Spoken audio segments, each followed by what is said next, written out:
attention! Hello!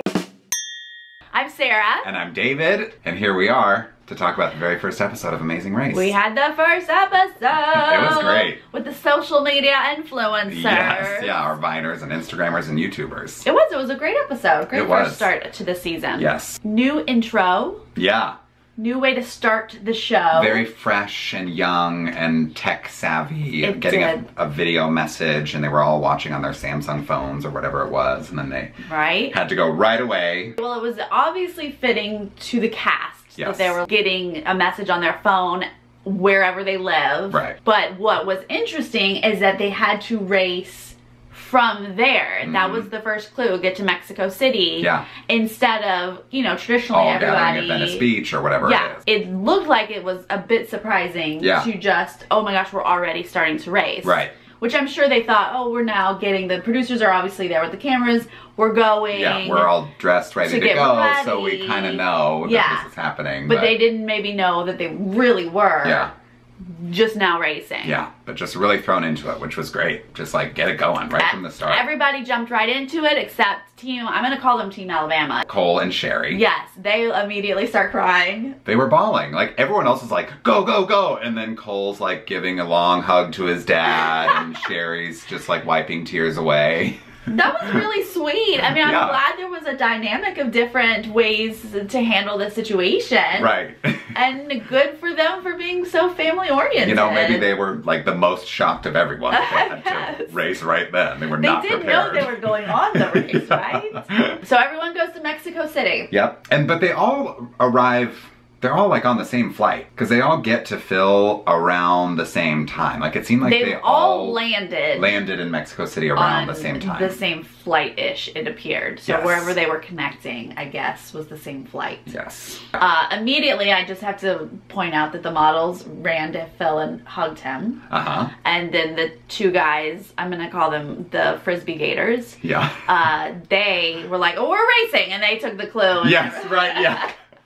The models were just so excited at having been first, and then the bros from Florida were like, great, thanks a lot, we're gonna pass you. Yes. And we're gonna take the clue. And off they went. First was the detour. Yeah. So they have to either go to the mariachi band and find one person who's not playing, or build this like firework machine thing. Now, which one would you have done? I think I would have done the mariachi. I think that I would not have done the mariachi unless it was worded differently. It seemed hard to me from the get-go. Yeah. But it might have sounded easier, but clearly... It was clearly a lot easier. The way to go. Because they all of those teams finished before anybody finished the building challenge. And a few of those teams got lost and got there really late. Yes, but oh my god, that mariachi, that cannot be good for your ear to like put your ear in a trumpet like that. So close and like they're blaring music in your that's music, yep. And the other one was building this bowl. Yes. That was going to have fireworks. Right. So it was a detail challenge. Crafty challenge that ended up being time consuming. Yes.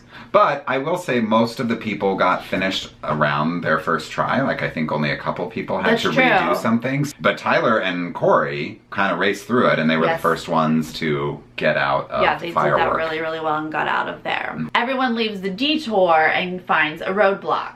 Yes, because they all had like the departure times for the next morning. Right, this is when they all get jumbled up. So even the people who struggled with the bull or the mariachi or whatever, we've now... It's sort of leveled the playing field. Yeah. They get a 7:30, a 7:40, or a 7:50 a.m. time. Yep. So then they have to run to this like mine. One person has to... It's a cave. Yeah, it's a cave, right. They have to sift through like an archaeological dig, I guess. So they're like looking for pieces. And the clue said you need 13 pieces to finish this mask. So most people took 13 pieces and left. Right. You eventually realize you actually need more than 13. Only 13 of them are going to fit. Right. So that was actually a fun one to watch because you have to go back and forth and sort of just figure this one out. There's a lot of variables in this particular roadblock. Apparently it's a very intricate cave system because like they couldn't hear the drums.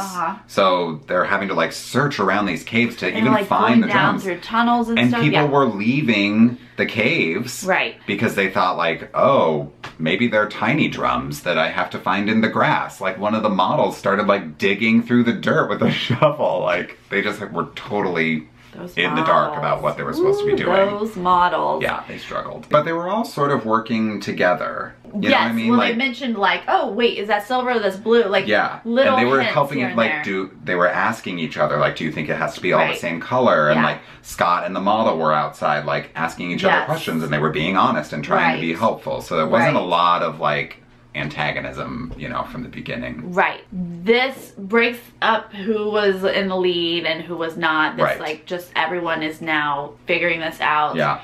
But I think it was Matt and Dana who got it done first. Matt was doing it. The dancers. Yes. And then Tyler Oakley figured it out second. So they sort of, you know, so they run off to the pit stop. The pit stop is next. That's it. So this is how they finish. Dancers make it to the mat first. That's right. Tyler and Corey were second. Tyler and Corey, they made up some good time. Zach and Rachel.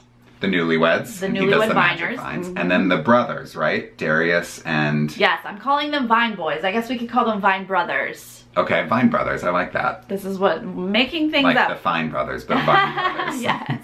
Then the Frisbee Gators were in the middle of the pack here, Bros. which is kind of shocking to me because I thought they had a strong going at it at first. And they sort of remind me of Team Tanner Texas. and Josh. Yes. Yeah. Just the physical guys. Yeah. Athletic guys who are focused and competitive for sure. Then the Bernies, I'm calling them. It's Bernie Burns and his girlfriend Ashley. They're in the middle of the pack, but like for a minute there, they weren't looking good either. They were not. So that was a...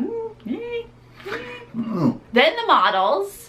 The models, which I was surprised. I thought they were gonna be in last place. Yeah. But they pulled through, and you know, they're at the back of the middle of the pack, but there were times that I thought that they were going to be eliminated. They're just going to self-destruct. Then Marty and her daughter, the flight attendant. Yes, who I love. They got in there, yes. She seems like such adorable. A sweetheart, yeah. Team Alabama is what I'm calling them. Yes, and they too seemed kind of out of it because now we're down to the bottom three, right? Team Alabama, then it was the Clever girls. Aaron and Jocelyn, the Clevers, we're going to call them. Yeah, and then it was Blair and her dad. The Fowlers. But these three were like left in those caves. Everyone else has finished, and these are the three that are struggling the most. The Clevers actually leave first. They finish, they leave the two parents down there, Team Alabama and Blair and Mr. Fowler. Yeah. Yeah. So they're back down there, the Clevers leave, then Sherry gets it, and Scott's left down there. He's the last one to come out. But the taxis, the way the taxis went, the Clevers got a horrible taxi. Horrible.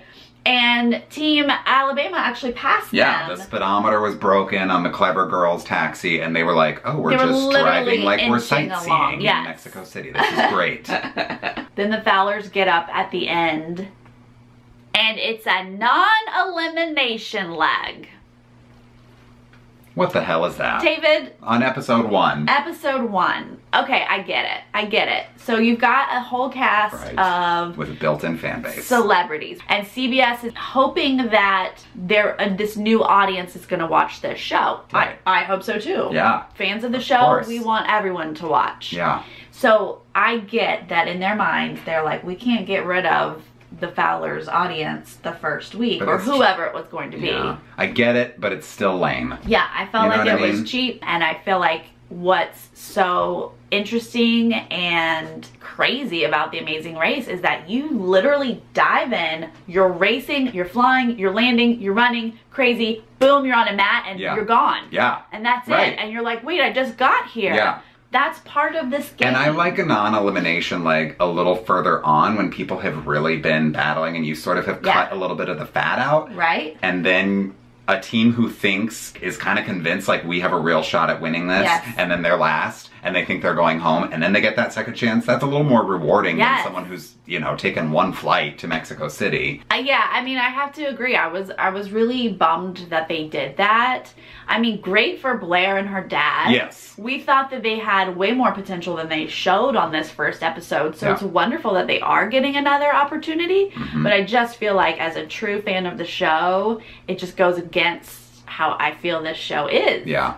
Justin and Diana from the green team last season and James Earl from the pink team last season, they do a recap show. They've just started recapping their season as well as this new season. Everyone should go watch it. Absolutely, we love them. And they liked the non-elimination. And so I commented and was like, you guys, I'm shocked. And Justin's response was, get it out of the way early. Oh, I guess so. So that is one way to look at it. Yeah. And I appreciate his feedback since he's been through it. But as fans who have not been through it. Yeah, right. This is how we want to see somebody go home. Right? Now. So new this season, we want to sort of break down what we feel was a winning moment, a shocking moment, and a like, you gotta get back on track moment. Get it together. So what was your shocking moment this episode? Well, I was shocked when, I think it was Aaron and Sherry were left down in the caves, and they thought that maybe it was just the two of them who were left, and they were like, let's just take the penalty. The two of like, let's make a deal and we'll both take the penalty. And they're like, what is the penalty? And I'm unfamiliar with this penalty. That you can give up on a challenge and you get penalized 4 hours. Yeah, you've been doing this for hours and you just know there's no way you're ever gonna figure this out, whatever it is. You can say, I'm gonna take the penalty, set aside for 4 hours, and then you can move on to the next thing. Well, here's my question. Is it you get to the mat and then you have to wait 4 hours before you can check in? No, right there where you are. Okay. Right there where you are, you wait 4 hours, then they hand you the next clue and you go on with whatever, wherever you are in the race. Yeah, so I was shocked that like episode 1, people are already giving up on these challenges. And we mentioned that in our first episode for this season. Are these real competitive racers? Yeah, right. Is this going to affect them differently? And I thought as soon as Erin said that, she's the one who brought it up first, I thought, oh no, this is an example. They're not actually there to race. Yeah. They don't get it. But I have to say, I mean, I agree this is a shocking moment, but I have to say she had really good, what's the word? She actually had strategy with it. Because if you just take the penalty, you're screwed. Yeah. And I kind of got it. She said she was claustrophobic and like she'd already been down there struggling for a while, so I'm sure she just wanted to get out of there. But had she just taken the penalty, like a lot of people do, she's just in the back of the pack. Yeah, right. But she started convincing someone else to do it with her. And it was a parent who, because if the two people do this penalty together, you're saying, I can beat you to the mat because it's going to come down to a foot race. We're going to get this clue at the same time. And so what Erin said was, you're older than me and I think I have a better shot, so I'm going to convince you to take this penalty with me and then I'll beat you at the end. That I actually was impressed with. At least she's not just giving up. Right. You know, she is like, well, she was trying to think how I can get out of this cave and have a chance to win. Yeah, not be in last place. I agree. I would say that was a shocking moment, but just to add another shocking moment, I will say I was kind of overall shocked by the models. They kind of just wandered around in circles and just like followed other people and didn't know what was going on. And at one point she thought you were looking for little drums in the ground. In the ground. You always bring on some sort of like flighty girls on this show, but whoa. Yeah, that was like next level. Yeah.